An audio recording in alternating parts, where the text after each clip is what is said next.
about to tune into Unapologetically Daphnique podcast. Hey, what's up, y'all? And welcome to another episode of Unapologetically Daphnique podcast. Yeah. Okay, I got a special guest today. Y'all give it up for Brandon Brody. What's up? What's up? We are here, man. Oh, man, I'm happy to be here. You know, I'm unapologetically happy to be here. Like, really, this is good. I like this setup. This new setup is great. Oh, thank you. I like the setup. Look at got the artwork on the back, right? It's colorful. You know, it feels like we're not gonna be talking shit. You know what I mean? Like it feels like it's gonna be happy and gleeful and all that. No, we gonna talk shit. We gonna talk some shit, but these colors give it that Nickelodeon, like you know, so like a kid can click on it, but then they parents be like, "Hey, what you listening to?" Or the whole family can watch it together. You know, the kids on mute. This is great. I'm happy because we gonna talk about everything in between. I already know. Okay, so today's topic is: should you date multiple people at the same time? I say yes. Okay. I say the more the merrier. Okay. You should have a different person for every day of the week. Start out with 7 niggas and let them eliminate themselves as time goes. Okay, so they gotta strike out basically. Yeah. How many chances do they get, each of these 7 niggas? I say they get about maybe like 3 strikes and you're out. 3 strikes. That's 21 strikes in a week, essentially. If we adding it all up, that 21 fucked up things could happen to you in a week, essentially. Yeah. That would be like they throw you off, but each one gets 3. Or sometimes it could just be 1 depending on the level of it. Like if you're in my starting 5, okay, right? Yeah. Got a roster of 7, starting 5. Because you always you gonna be feeling like the other 2, like he really ain't that attractive. He not that tall. He don't make that much money. But you know what? I'm getting older. I might just have to settle down with a dude who don't have no side teeth. That happens.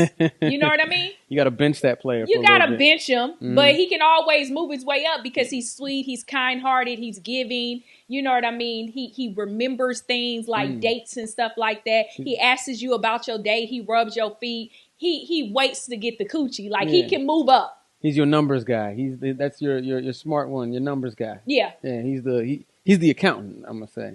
Basically. You know. Quiet, out the way, just lucky to be in your presence. Yeah, maybe on the spectrum a little bit, you know? A little bit on the spectrum. Okay. Yeah. Spectrum is a wide range, but he's on it. Yeah. Little autism.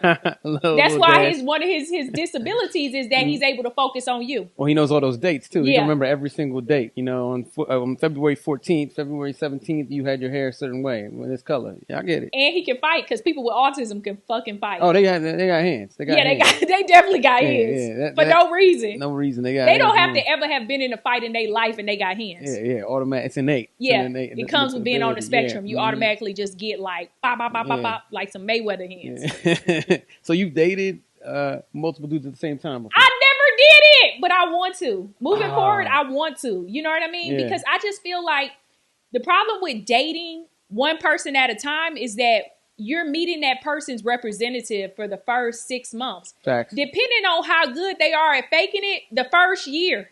And you wasted a whole year of your life with this person who wasn't going to be your forever person. And you didn't have the capacity to just be like, yo, let me just put myself out here with multiple people. And because when you first meet somebody, you see a little red flags, but you ignore it because a representative is overpowering the red flags. You bring them down to orange. You know, you're like, I'll orange that one a little bit. They not in the red. Okay, that's a little yellow. You know. It's caution, but maybe it's nothing. You know. He left his wallet at home 1 time out of 3 times. You know, he just a little caution. You know, slow down. You know how when the construction people have to slow down side? Just slow down. You know. Proceed with caution, but you don't just stop right there. It's yellow. Right. But moving forward, as I get older, I want to date multiple people just so people can just eliminate themselves.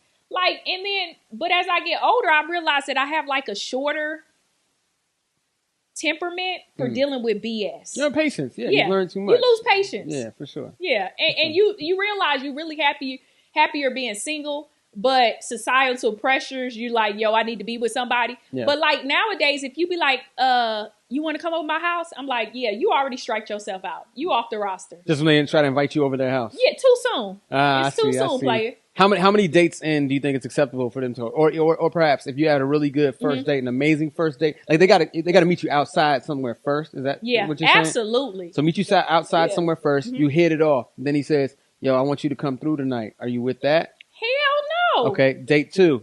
hit it off one more time. Okay. Then he says, hey, I was thinking about inviting you over tonight. We can keep this going. You only got to the second date because I said no on the first one. Okay, but now he's asking you on the second date. Is he coming over? Can you come No, over? I now? know. I'm saying I feel like you didn't feel the energy to ask me the first night to come over, so you waited to the second date and be like, hey, you want to come over after? Still too soon.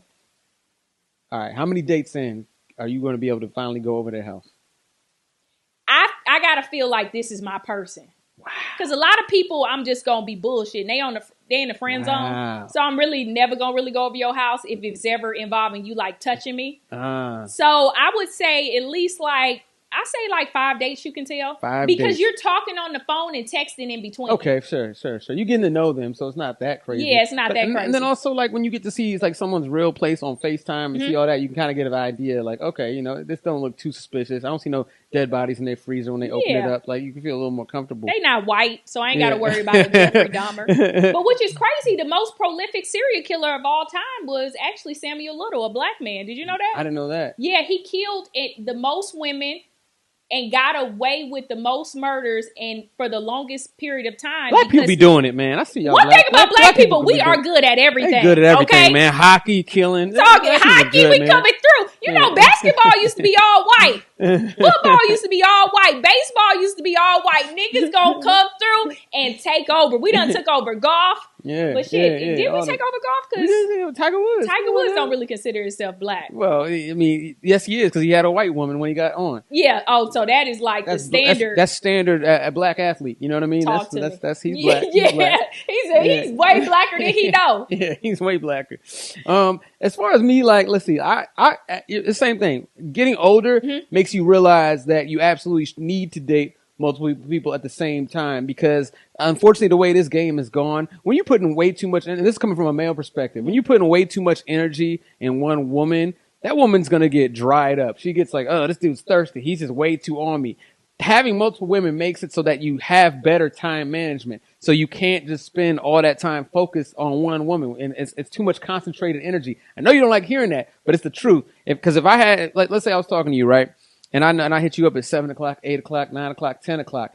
That's too many damn texts. And you know, you're getting kind of turned, you're getting annoyed, right? But if it's like, I know I for sure hit her up in the morning. Yeah. I'll check back with her again after I hit the other 3 on their hour. And then come back and do a night other type 3 of on thing. their hour. Yeah, okay, so hour. Are you doing copy and paste? Never copy and paste. Oh, so you're tailoring your text message to each individual woman. I have good dialogue with them. I've already established good rapport. That's why we're already even in this space. And I'm always, look, I'm a jokester. Unless there's just something that's just so across the board, that's a joke that I can copy and paste. Maybe I will. But it's funny because too in the black